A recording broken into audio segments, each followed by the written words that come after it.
De Deus essa noite, tá tudo ok aí? Ficando já? Tá? Boa noite, você do Facebook, também do canal do YouTube. Deus abençoe sua vida, seja muito bem-vindo. Nós vamos à palavra de Deus esta noite. Muito obrigado, meu irmão. No livro de Marcos, capítulo 10, versículo 17. Mais tarde estaremos deixando o link no Facebook, no nosso canal do YouTube. Marcos 10, 17. O tema de hoje: amigos do Evangelho. Vamos trabalhar algumas relações com o Evangelho. Baseado no livro de Marcos, capítulo 10, versículo 17, até o versículo de número 21. Que Deus nos dê, nesse momento e a partir dele, sua graça para pregarmos a sua palavra, para entendermos, para guardarmos, sobretudo para praticarmos esta palavra no transcorrer dessa semana. Amém? 17 diz: quando Jesus ia saindo, um homem correu em sua direção, pôs-se de joelhos diante dele e lhe perguntou: bom mestre, que farei para herdar a vida eterna? Respondeu-lhe Jesus: por que você me chama bom? Ninguém é bom a não ser um, que é Deus. Você conhece os mandamentos: não matarás, não adulterarás, não furtarás, não darás falso testemunho, não enganarás a ninguém, honra teu pai e tua mãe. Ele declarou: mestre, tudo isso tenho obedecido desde a minha adolescência. Jesus olhou para ele e o amou. Falta-lhe uma coisa, disse ele: vá, venda tudo que você possui e dê o dinheiro aos pobres, e você terá um tesouro no céu. Depois venha e siga-me. Amém? Amém? Deus nos abençoe. Gente, o Evangelho, quando apresentado em sua essência, tal como Jesus pensou o Evangelho e nos ensinou, ele é definitivamente contundente. Creio que a gente fecha nessa opinião, né? O Evangelho é contundente, ou seja, ele é incisivo. Ele é determinante, ele é nevrálgico, ele vai no cerne da questão e atua. O Evangelho não tem nenhuma tendência a ser periférico. E quando as pessoas são expostas ao Evangelho, naturalmente cada um toma uma postura diante dele, porque ele não deixa imparcialidade. Sendo contundente, ele nos coloca numa condição para termos uma postura diante dele. Daí alguns grupos se formam em um tipo de relacionamento com ele, com o Evangelho, com algumas características bem peculiares em cada grupo. A partir desse poder contundente que o Evangelho tem, até porque o Evangelho não é uma filosofia básica, o Evangelho não é uma crença, o Evangelho não é uma doutrina, não. O Evangelho não é uma ciência, o Evangelho não é uma cultura, um dos povos antigos, o Evangelho não é um hábito. A Bíblia nos apresenta muito bem o que é o Evangelho, como Paulo disse: poder de Deus. E diante disso, como disse, grupos se formam em um determinado relacionamento com ele, direto, indireto e assim por diante. Exemplo: diante do Evangelho nós temos os incrédulos. É aquele que ouve e diz: não acredito nisso, não creio nisso, não quero nada com esse negócio, e vou continuar assim. Esses são chamados de incrédulos, porque não creem em Deus e não creem no Evangelho. São classificados como incrédulos. Ninguém está fazendo nenhum juízo aqui. É um grupo, tipo. que tem uma postura diante do Evangelho. O outro grupo são os crédulos, aqueles que ouviram ou ouvem e dão crédito. Nós que aqui estamos. Somos crédulos no Evangelho. Nós cremos nele no momento da decisão e ainda continuamos crendo, por isso estamos servindo. O terceiro grupo são os perseguidores. Paulo foi um desses, lembra? Né? Na cortina de ferro, nos países onde é proibido, muitos cristãos ainda estão sendo mortos por causa do Evangelho. Porque lá perseguidores sanguinários estão procurando cristãos e colocando fogo, cortando a cabeça, atirando a cabeça e assim por diante. Há uma postura também de perseguição diante do Evangelho. Há um quarto grupo, os neutros. Os que não deliberadamente creem, os que também não são confessionalmente opostos, também não perseguem, e são neutros. Olha, eu ouvindo, tá bom, se eu não ouvir não vai me fazer falta, tá de boa. Eu acho que é legal esse negócio aí. Todo caminho leva a Deus, esse negócio de evangelho também deve levar. Beleza, show de bola. Esse é o quarto grupo. Aí tem uns grupos mais próximos, tem um grupo dos simpáticos. Show de bola esse negócio aí. Pô, esses crentes são, né? Os caras pregam o evangelho, esse pessoal é legal, esse pessoal não, né, pisa no pé de ninguém, as músicas deles são maneiras. Você entra na igreja, não precisa se preocupar se alguém vai mexer com sua mulher, ou vai prejudicar suas crianças, tem estacionamento. Acho que essa parada é legal, deixa. Quanto mais esses crentes estiverem por aí, igrejas estiverem por aí, legal. Eles fazem um bom serviço social na sociedade. Então, show de bola, os evangélicos ou o evangelho. Deixa esse pessoal aí. Porém, nós temos um grupo representado por esse rapaz que a gente leu aqui em Marcos. Rapaz muito bem intencionado que, depois dele, creio eu, ele trouxe alguns adeptos. Os amigos do Evangelho. Amigos do Evangelho. Representado aqui pelo jovem rico. Antes de prosseguir, permita-me fazer algumas considerações a falar sobre esse grupo, é desse que eu quero falar. Eu gostaria e quero tomar o cuidado de trazer essa reflexão com todo o cuidado do meu coração, para não fazer nenhum julgamento. É muito fácil fazer um julgamento. Menos percebendo, a gente acaba julgando por conta de um tom, de uma colocação qualquer. Até porque ninguém tem o direito de julgar ninguém. A ideia é visar alcançar hoje de alguma forma esse grupo de pessoas que há muitos anos, eu diria, eu tenho uma preocupação com esse grupo. Talvez porque eu seja um deles, não sei. Talvez porque eu me identifique tanto, mas eu tenho uma preocupação com esse grupo dos amigos do Evangelho.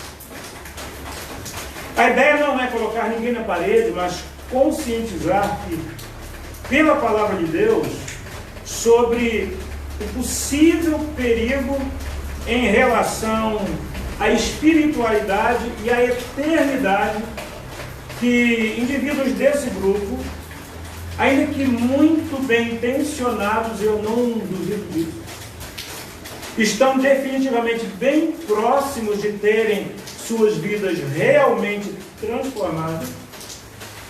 Por isso eu os respeito muito. Mas a verdade é que eles estão próximos, mas eles não estão dentro. Por isso a minha preocupação.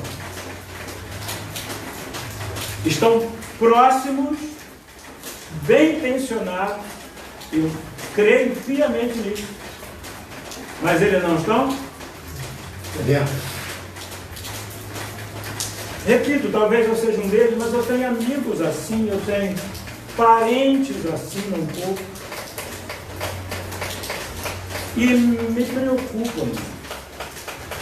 Este jovem estava nessa situação com muitos bons predicados, porém ainda distante do que deveria, em se tratando de espiritualidade saudável e eternidade. Tanto é que ele pergunta, bom mestre, que eu poderia fazer para herdar a vida eterna? Ele já se coloca na condição de fora. Quando ele chega com essa pergunta, já diz, eu estou fora e preciso fazer alguma coisa para estar dentro da eternidade. Ele não percebeu, mas ele confessou isso, apesar de toda a história. E aí, esse jovem representa hoje muita gente. Quais são as características desse grupo de pessoas com base nesse jovem que nos traz essa lição hoje aqui? Veja o que diz o versículo 17. Esse jovem era muito bem interessado, porque diz que ele correu em direção. Quando ele ouviu dizer que Jesus estava por perto, ele correu em direção ao mestre. Muito bem intencionado. Para fazer sua pergunta e para inserir-se na eternidade. Ele tinha uma sede por isso. Segunda característica dele é que ele era humilde o suficiente para se ajoelhar e perguntar. Sendo rico, sendo jovem, ele corre até Jesus, um mero nazareno para aquela época, que andava com gente simples. Ele corre, ele se humilha e ele pergunta. Está no versículo 17 ainda. Ele corre, se ajoelha, diz, bom mestre, o que farei para herdar a vida eterna? Uma terceira característica que eu vejo nesse cara, que ele é sensível e inteligente para perceber que Jesus era um mestre e dos bons. Ele chama Jesus de bom mestre. Então ele reconhece a sabedoria, a eloquência, a autoridade, a capacidade com que Jesus falava. Ele reconhece isso na pessoa do mestre. Então ele foi sensível o suficiente e inteligente para perceber, admitir e confessar. Muitas características boas no jovem amigo do Evangelho. Uma outra coisa está no versículo 20, uma outra característica dele. Obediente às regras morais, religiosas e sociais. Quando Jesus dá aquela leva, você já ouviu falar da lei que diz isso, que diz aquilo outro, do ponto de vista da relação com os pais, da relação com os amigos, da relação com a religião e tal? Você já ouviu falar sobre isso? Ele fica tranquilo. E diz que tudo isso ele então tinha obedecido. Então ele era uma pessoa completamente libada no que diz respeito a essas questões de regras morais, sociais e religiosas. Amigo do Evangelho. Última característica dele, dentre outros que poderíamos destacar, mas mais uma, ele era fiel à tradição familiar, como no versículo 20. Ele diz, desde a minha adolescência eu observo tudo isso, ou seja, ele fazia jus à cultura familiar que então lhe fora colocada. Desde a adolescência dele, desde criança, ele ouviu, aprendeu provavelmente com seus pais, numa boa família e praticava tudo aquilo. Cheio de princípios, cheio de qualidades, cheio de bons adjetivos, muitíssimo bem intencionado, muito próximo, porém fora. Porém fora. Jesus olha para ele no versículo 21, veja aí na sua Bíblia, e parece que Jesus diz para ele, cara, você está muito perto, mas você não está lá. Está bem pertinho. E aí, quando eu pego essa frase, falta-lhe uma coisa. É tênue. É um divisor. Falta-lhe uma coisa. Jesus está dizendo, não falta muito, mas falta. Falta-lhe uma coisa.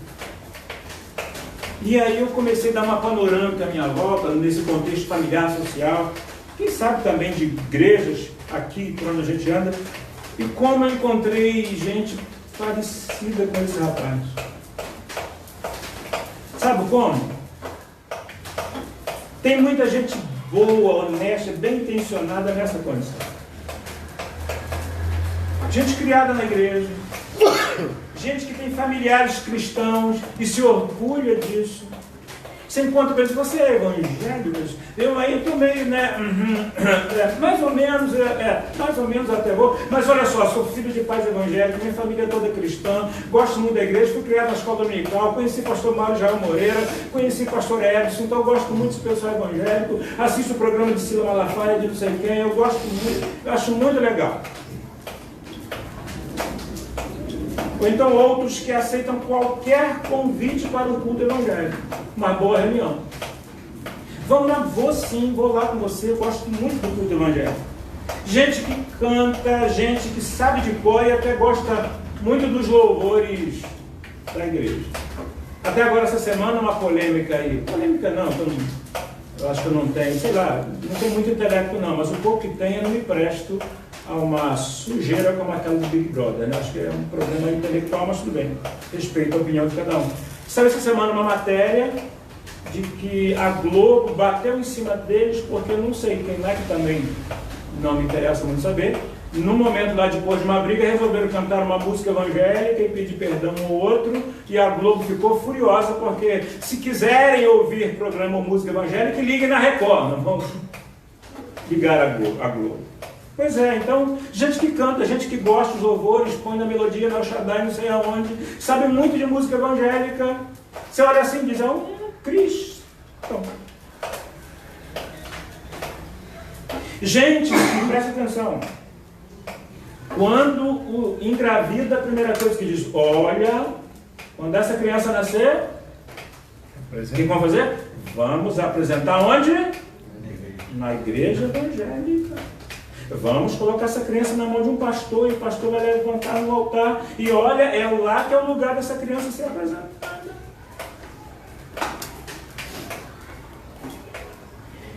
Gente que na doença ou nos aniversários, o que elas querem? É aniversário dela, da criança, de quem quer que seja, do filhinho e tal, precisa-se da presença de um pastor. Agora, faz qualquer outra coisa, agora é hora de pegar um pastor para poder fazer uma oração. Se tiver doente, então, aí vai. Ninguém vai levar em primeira mão no celular, do Wi-Fi, se tem Wi-Fi no hospital ou não, mas a gente vai logo lembrar de alguém para visitar e colocar a mão sobre nossa cabeça e orar. Gente que chega até a confessar com a boca que Jesus é o melhor caminho, mas o corpo não condiz, não concilia. O caminho também não. Ainda diz que um dia se tornará Você conversa com pessoas assim, olha, mas eu sei que ainda faltam algumas coisas na minha vida, mas um dia eu vou acertar e vou estar assim direitinho. Até porque para estar na igreja tem que estar de qualquer maneira não. Dá licença? De qualquer maneira não. Igreja é um lugar tão maravilhoso, que é um lugar de gente boa e gente séria. E eu, com algumas coisinhas que eu tenho na minha vida, eu só vou para a igreja quando eu estiver direitinho. Gente que, sempre que encontra com a gente, deve acontecer muito com o pastor Edson, que ele está, né? Comigo também acontece. Meu pastor!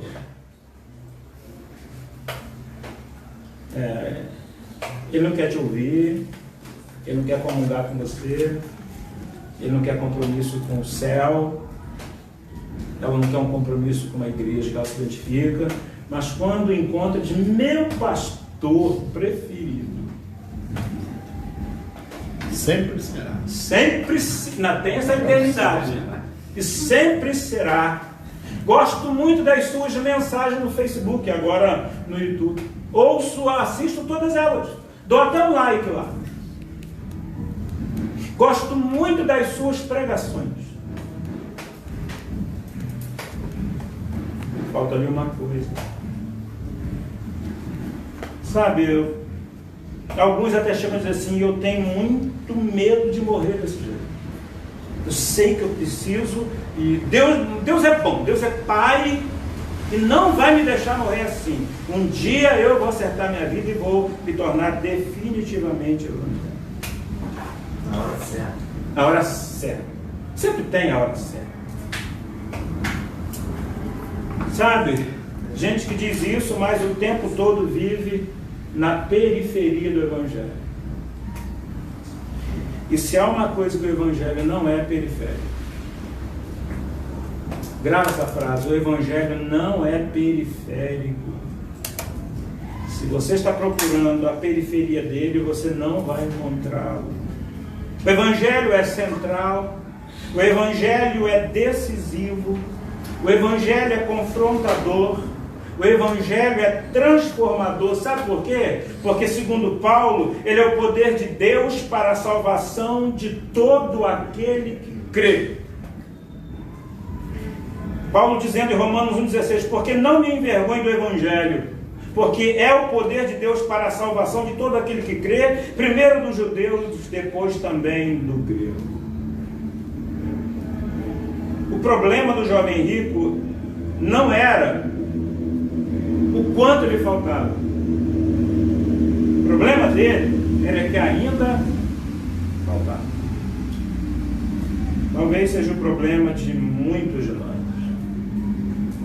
Gente que a gente, ao olhar, diz assim, puxa, não precisa parar de encher a cara porque não enche a cara, não precisa parar de roubar porque não rouba, não precisa parar de matar porque não mata uma mosca, não faz mal a ninguém, não precisa deixar de maltratar a esposa porque é um bom marido, não precisa disciplinar-se para ser um bom pai porque é um pai maravilhoso. Falta quase nada. Mas quando falta quase nada, está faltando? Quando falta quase nada, é o nada suficiente para comprometer a nossa eternidade. Se nós tombarmos hoje, ou se Jesus vier hoje, esse nada que falta é o suficiente para me levar para o inferno. Aí literalmente alguém vai dizer assim, foi para o inferno por nada. Faltava um dedinho, um nada. Quase salvo. Quase salvo. Nada tudo. Nesse caso, nada.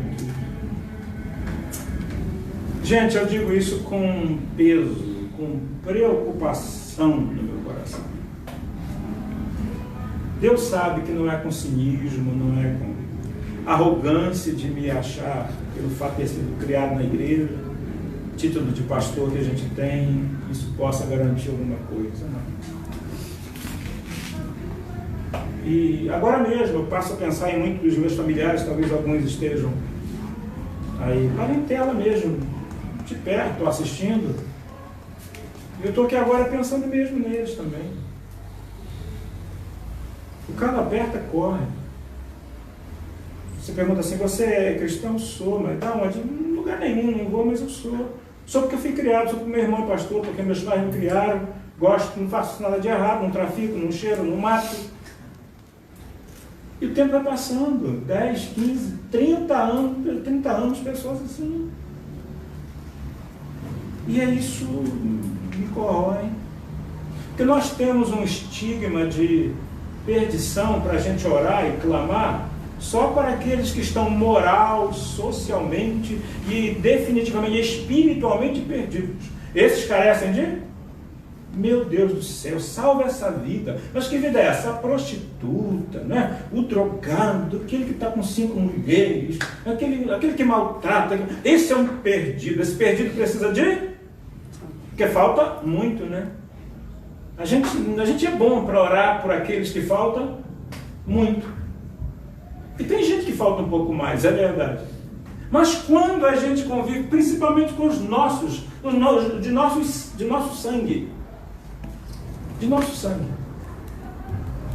a gente se acostuma, são pessoas maravilhosas, cheirosas, estão sempre com a gente, de vez em quando aparecem na comunidade. E não falta muito, a gente não está... Qualquer hora dessas vão cair na rede de vez e vão servir Jesus. Está tudo certinho com a vida dele, não precisa nem orar por isso. Para quê? Sabe o que é? A gente acaba se acostumando com o fato de eles serem amigos do Evangelho, que necessariamente isso os torna cristãos, de fato.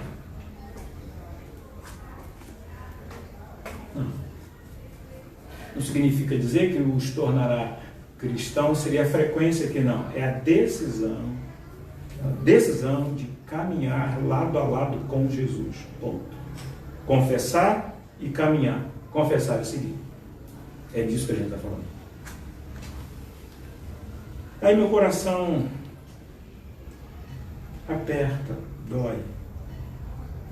Tem muita gente assim. As grandes questões de pessoas assim que eu queria orar por elas hoje. Em primeiro lugar, uma das características dessas pessoas é que terão muito mais dificuldade de genuinamente se converterem do que o definitivamente perdido. Pois dificilmente assumirão sua condição de pecadores. E a salvação não começa com a minha confissão de quem Jesus é. A salvação começa com a minha consciência e confissão de quem eu sou. Então veja, se eu estou muito próximo, meus familiares são, e frequentemente eu estou lá e assisto as mensagens do pastor Edson, do pastor Dalci, e gosto daquele ambiente, de vez em quando vou na igreja, então claro que eu não sou tão pecador assim. Então minha consciência de pecado será anestesiada. E de fato, são boas pessoas. Praticam boas ações. Não fazem nada de errado para ir para o inferno que diz respeito à questão moral. Veem a si mesmas, ou a si mesmo, como se já estivessem dentro do reino de Deus. Estão próximos, são vizinhos. Mas ainda não são súditos. E uma vez que a Bíblia diz que só existe 2 reinos nesse universo. Havia um que comandava até então, e depois que Jesus veio, há 2000 anos atrás, chegou um outro que diz, é chegado até vós o reino dos céus. Então, quem é vizinho do reino de Deus e não está nele, está no outro. Que reino é esse? Campo neutro? É o reino das trevas. Quem não está dentro do reino de Deus, jaz no maligno. Por melhor condição moral, social, religiosa, ética, familiar, tradicional, cultural, intelectual, acadêmica que tiver, por melhor intencionada que esteja, está próxima, está no muro, está na porta do reino de Deus. Mas na porta do reino de Deus ainda é do lado de fora. Ainda é reino das trevas. Isso dói, digo isso com dor. Já se familiarizaram com toda a ambiência litúrgica, esses vizinhos do reino de Deus, se familiarizaram com toda a fala verbal, questão verbal, com toda a questão social, filosófica dos cristãos, sabe tudo que um cristão faria, não faria, entra nos debates dos cristãos aí, e diz, esse grupo aqui não gosta daquele outro, aquele é mais radical, esse aqui é mais legal, e fica discutindo e ansiando fazer parte de um deles. A outra questão desse grupo é que criarão ou criam seus filhos do mesmo jeito. Eles perpetuam essa realidade. Amigos do Evangelho fabricarão também amiguinhos do Evangelho. Quem é criado, educado numa casa que não tem álcool, briga, drogas, graças a Deus, não tem nada disso. Até minha mãe e meu pai são simpáticos à igreja, de vez em quando eles vão à igreja e tal, tem música evangélica, então os meus pais são muito achegados ao que, eu fui criado, meu pai, minha mãe, eles são meios cristãos, amigos do Evangelho, então eles se tornarão também simpáticos e amiguinhos do Evangelho. Isso vai virar uma cultura, e esses filhos vão se casar e levar essa cultura também para a casa deles. Tudo gente boa, fazendo nada de errado. Não vão procurar outras coisas para as drogas, nada disso, mas vão reproduzir isso. A terceira e última característica é que esse grupo acaba se privando dos grandes exercícios, desafios de exercício da fé. Isso é confortável. Ser amigo do Evangelho acalenta meu coração, tranquiliza minha consciência, mas não necessariamente me impõe dentro dos grandes desafios do exercício da fé cristã. Não dá trabalho. Me torno simpático e eu não tenho que exercitar nada. Então eu fico confortável. Ou seja, eu visito, pesquiso, pergunto quanto é, tiro foto, faço print, só nunca fecho negócio, nunca assino contrato. Mas eu estou sempre lá tirando print, vendo as mudanças no mundo evangélico. Então acabam se privando, por um lado, dos grandes desafios do exercício da fé cristã. Porque ser cristão é até relativamente fácil. Confessa com a boca, decide, beleza. Mas manter isso tem preço. Manter o exercício da fé tem preço. Então, pessoas assim ficam conscientes, por um lado, ficam confortáveis, por um lado, perdão, e a consciência deles não dói, pois não são incrédulos. Isso é verdade. Então, a consciência não vai doer. Eles, de alguma forma, são crédulos. Por outro lado, diminui cada vez mais a possibilidade de serem convencidos pelo Espírito Santo a terem uma vida completamente transformada.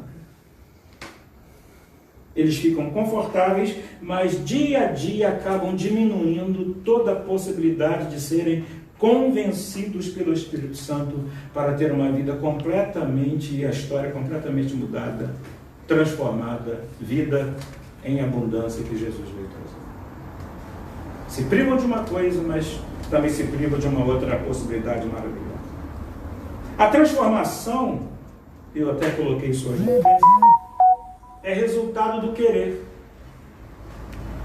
que vem de uma consciência da droga de vida que se vive sem essa consciência. Então, quando minha vida é transformada, quando minha eternidade é garantida, quando minha vida pode ser alterada para melhor, quando eu desejar desenvolver então e confessar a droga de vida que vivo. Ai de mim, né? Ai de mim, foi o que Isaías viu, né? Ai de mim. Se não for um ai de mim do ponto de vista social, do ponto de vista financeiro, se não for um ai de mim do ponto de vista moral, se não for um ai de mim do ponto de vista religioso, porque até tenho religião, se não for um ai de mim do ponto de vista familiar, mas certamente é um ai de mim do ponto de vista espiritual. Enquanto essa droga de vida espiritual, essa miséria espiritual, não for confessada, admitida, não haverá possibilidade do convencimento do Espírito Santo chegar até o cerne da minha alma. E é isso que me preocupa. E aí eu fecho com o versículo 21 ainda. Sabe o que é interessante? E eu aprendo muito com ele sempre, né? Jesus. Antes de responder ao cara, diz o texto no versículo 21, Jesus olhou para ele e o amou, depois respondeu. Então ele não responde, depois ama. Mesmo sabendo de que aquele jovem não estava preparado em condições de assumir aquela proposta de Jesus, que disse, então se te falta uma coisa, vai, vende tudo quanto tens, dá aos pobres, depois vem, segue-me e terás um tesouro no céu. Jesus sabia que ele não faria isso. E ainda assim, antes de responder, Jesus o amou. Não julgou, né? Não julgou. E eu sou apaixonado por isso. Quem de nós, sabendo que o cara faz uma proposta dessa, depois o cara ia baixar a cabeça aí triste, sairíamos até com pena dele, sairia até orando por ele, mas amando-o enquanto ele se vai, enquanto ele rejeita?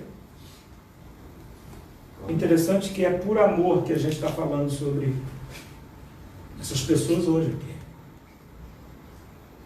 Jesus, preste atenção, não depende de nossa postura ante a sua resposta para nos amar.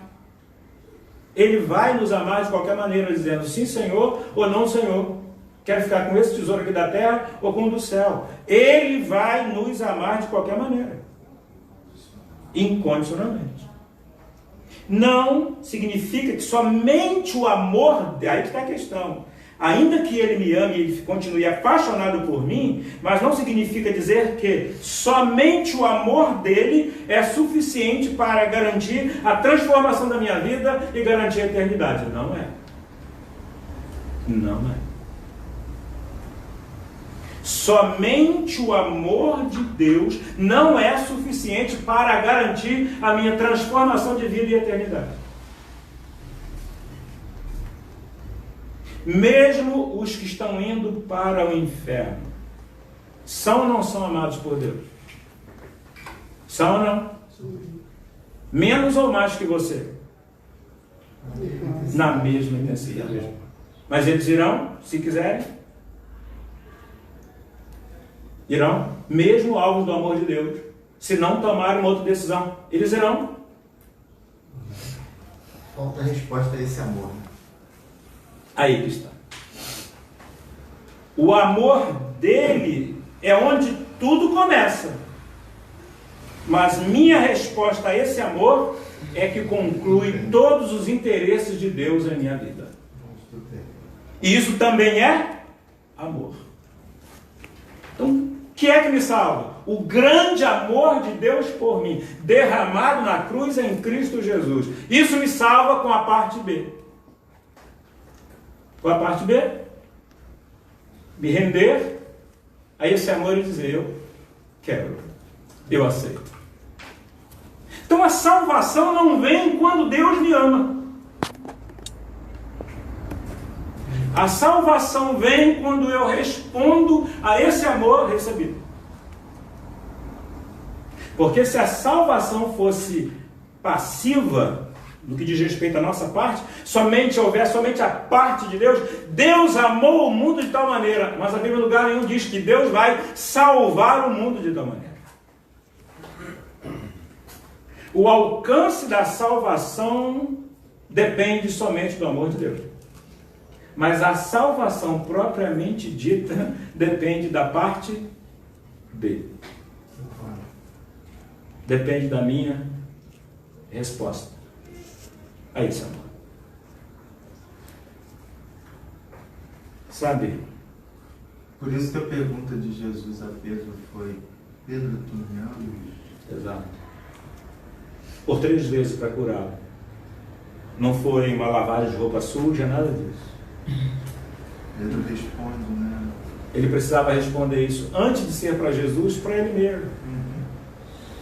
Quando é esse lance, Mike, quando a gente responde ao amor de Deus, antes de qualquer outra coisa, estamos respondendo a nós mesmos.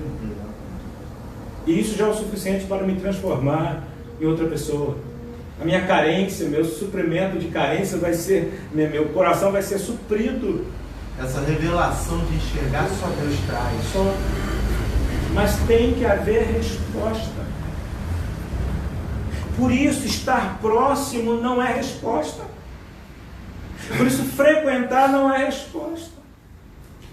Conhecer os hinos evangélicos, ler a Bíblia, no aniversário, no batismo, seja lá do que for, sempre ter o pastor para orar, isso não é resposta. Talvez seja o anestesiamento da consciência. De fazer um esforço também, próprio também, não é resposta. Não é. E nós, queridos, presta atenção, olha para a sua realidade. Eu comecei a falar da minha agora. Olha para a sua realidade de parentes. Olha para a sua família. Olha quantas irmãs e irmãos, gente boa você tem. Olha quantos sobrinhos. Talvez seu pai, sua mãe. Olha bem. Eles são próximos, são amigos do Evangelho, são gente boa. Mas Jesus está dizendo, falta quase nada, mas falta. E se falta, não está dentro. E quando tem orgulho e a presunção a respeito do que se sabe e de estar no seio? Aí falta um pouco mais, né? Aí tá lá. Aí está longe. Até porque o orgulho e presunção está no centro do outro reino, né? Porque isso começou lá no outro reino. Orgulho e presunção tem a ver, né? A gente sabe qual é a origem. Mas esse pessoal que a gente está falando não tem orgulho, não tem presunção. São pessoas bem, gente boa, bem intencionada. Elas só não querem assinar contrato. Agora, cá para nós, saca? Você namora alguém 1 ano, 2 anos, 3 anos, 7 anos, 10 anos. Continua namorando, não trai você, entendeu? Até te ajuda financeiramente, vai no seu aniversário, você faz comida para ele, tudo certinho. Quando chega 10 anos, você diz assim, puxa, está na hora de a gente casar. Aí você quer casar? Se a mulher fica esperando ser chamada em casamento. Ou então se você é um homem, quer levar essa mulher para casa, quer casar com ela, não sei, tem dúvida, sei lá como é que é, entende? Tá bom assim, deixa desse jeito. Vai tentando divulgar. A gente aceita isso, gente? A gente aceita isso? Não. Jéssica, sim. Tem gente que aceita, né? Ruim nessa condição com ele, pior sem ele, sem ela. Então deixa como está. E a gente acha que Deus vai levar isso também. A gente acha que Deus vai levar um relacionamento sem assinar. Não, a gente não está aqui que a gente é livre, ninguém está falando que papel define alguma coisa. Ok, gente? Não é disso que a gente está falando, sobre resolver disso, né, pastor Edson? Ninguém está falando de documento. Mas é a mesma coisa de querer, desculpa a expressão, nada de errado no contexto moral, mas querer morar junto com Deus.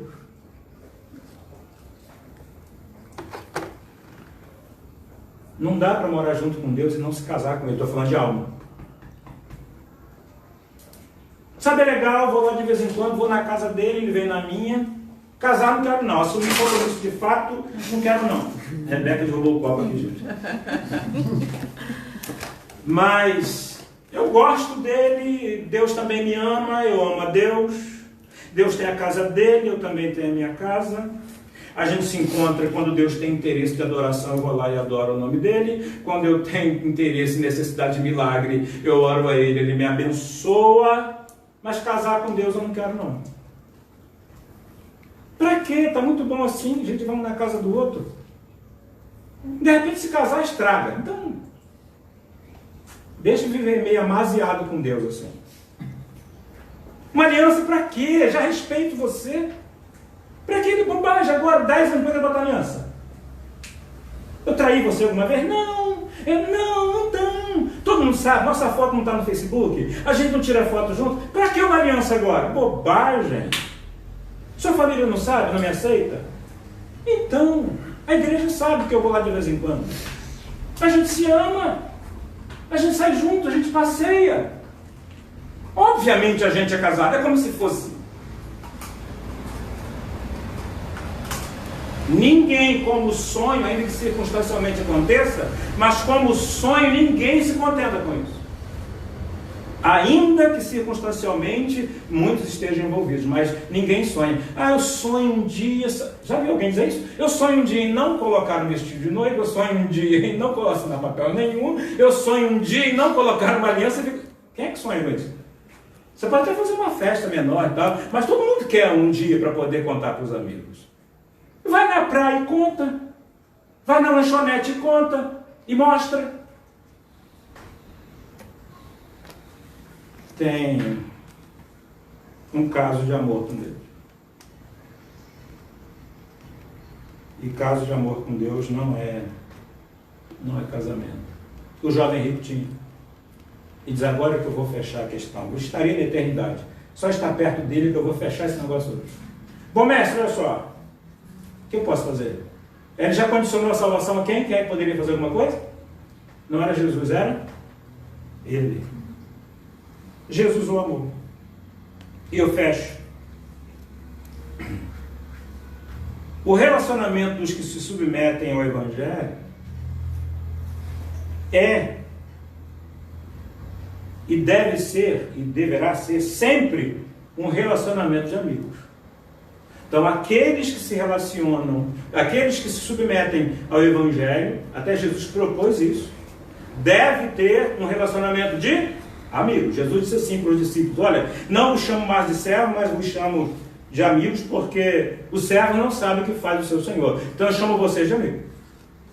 Então, o relacionamento dos súditos é um relacionamento de amigos. Isso é verdade. Agora é diferente. Em contrapartida, o Evangelho não é um ente relacional. Ele é um poder. Vou repetir para gravar. O Evangelho não é um ente de relacionamento. Ente de relacionamento é a pessoa de Jesus. Ente de relacionamento são os anjos. Ente de relacionamento é a igreja. Ente de relacionamento são os irmãos. O Evangelho, enquanto proposta, não é um ente de relacionamento. O que ele é? Ele é um poder. O que acontece? E com poder só tem duas posturas. Ou a gente confronta, ou a gente se submete. Essa é a única maneira de lidar com um poder que não é meu. Ah, fulano tem poder. Então tá, se eu também tenho, eu vou entrar numa queda de braço e vou me confrontar, eu vou me opor. Se eu for mais forte, eu serei mais poderoso. Ok. Agora, se eu fui vencido na queda de braço por aquela pessoa que é mais forte, o que acontece? Me curvo. Me curvo. Por isso, ninguém pode se relacionar com o Evangelho. A gente precisa se posicionar diante dele. Ou eu vou tentar confrontar, ou vou me submeter. Dessa forma, dependendo de nossa permissão, o Evangelho, que é poder, transformará a nossa história, trará sentido para a nossa existência, o Evangelho traz, e garantirá a nossa eternidade. Só assim. Porém, precisamos nos posicionar. Eu sei que você pode, eu sei que você quer. Não sei ainda porque você não fez, mas eu sei que você quer e você pode. O Evangelho é poder de Deus para quem crê, tanto de uma nação quanto de outra.